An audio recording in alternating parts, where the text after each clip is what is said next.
Welcome to Bloodbath and Beyond. Today we review Killer Party. Worst party ever.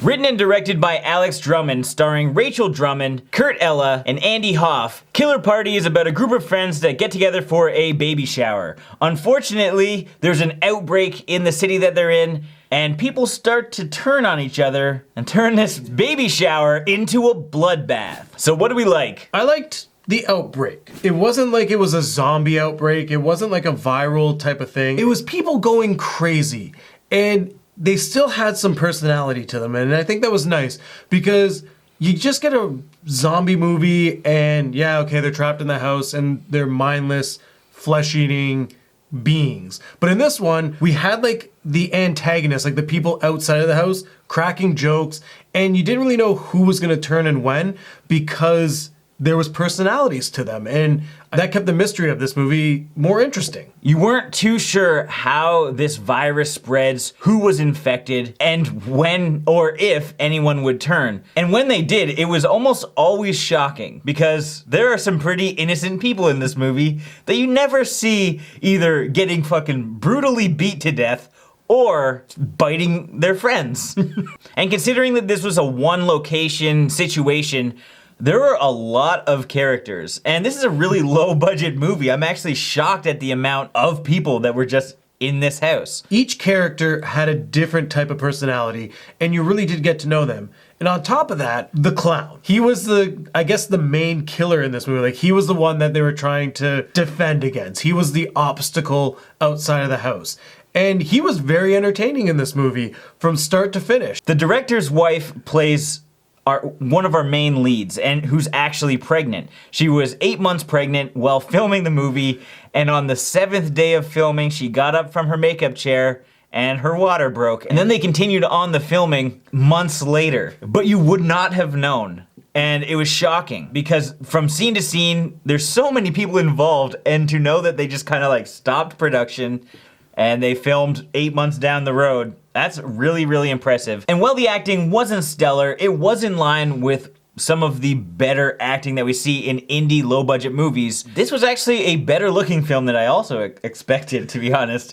It was really well shot, the color grading was well done, and even the sound design, like when people get hit with a bat or somebody's punching somebody in the face, you feel it. But now let's move on to what we didn't like. As much as I really enjoyed this story and the different look on the outbreak, I kind of felt it was directionless. When you're 45, 50 minutes in, you're trying to figure out where are they gonna go with this, because they're not trying to get out of the house and no one's really getting into the house. There's just people around the house. At least with a zombie movie, they're looking for the CDC. They're going somewhere to find some kind of antidote. They need to get from point A to point B. In this, there wasn't a point B, they're just in point A, and that's where they stay. And because of this, a lot of the tension just kind of didn't work. Somebody goes outside, the person who follows sees that person get killed, does nothing, and then walks into the house. And that happens a few times, and so I have to say, everyone is a big pussy in this movie. Hit him with a fucking bat. I know. Don't just watch it happen in awe and then tremble in fear and walk back inside. I think one of the biggest downfalls with this film is the fact that it's a horror comedy, and there is a dark comedy style to it, but the jokes aren't that funny. You kind of see they're aiming for more of a Shaun of the Dead style, especially with their editing choices. You can tell where the inspiration was, but it just didn't hit home. The same can be said with some of the editing techniques, because like Shaun of the Dead and like a lot of zombie movies, there's jump cuts. But they did some jump cuts in scenes that there shouldn't be jump cuts in, and usually a jump cut would jump from one action to another action without showing the whole action. However, in some examples here, they actually jump like 6 frames in advance, which don't even complete the first action to the second action. And sometimes they'll do a jump cut only one time, in which case it doesn't work. Yeah. So I think the editing really needed to be tightened up. They did show us gore in this movie. We saw some cuts, we saw intestines, we saw blood, but we didn't see it all the time. And it's in films like this, so you don't know if it's a budget issue or they just didn't put the time and effort in, because if you're gonna do it once and not throughout the rest of the film, you really should be consistent in that sense, because if we see a sweet kill right off the bat, and then 10 off-screen kills, it's not as good. It's not as impactful. There are a couple like small flesh wounds, and they were done pretty decently.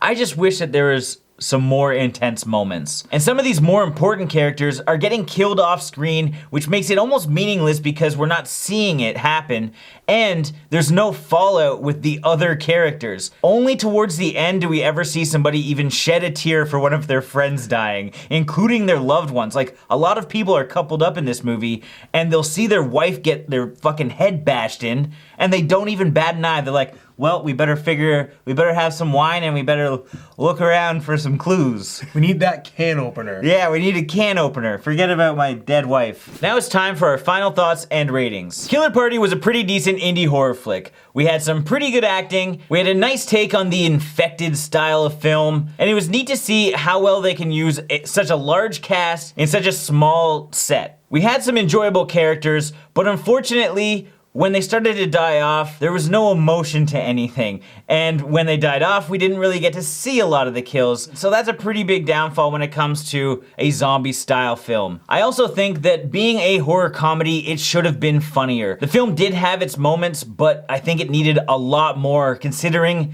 that they didn't really leave the one location. So we needed less of the drama and more jokes, I think. So I'm gonna give this 2.5 rabid curler ladies out of 5. It didn't really classify as a zombie film, so I like that. I thought they were doing something different with making these people more rabid, but have personalities to them still. Though the story also lacked direction halfway through. When it's going nowhere, you're just kind of waiting for it to end. And with a film like this, you need that like point B. You need a place for them to go to make the audience want to still be invested in the film. I like the characters. I thought we had a wide variety and their personalities were entertaining and it made me care for them or kind of hope that they would die. So that being said, I'm gonna give this film 3.5 creepy kids out of 5. That is one creepy kid.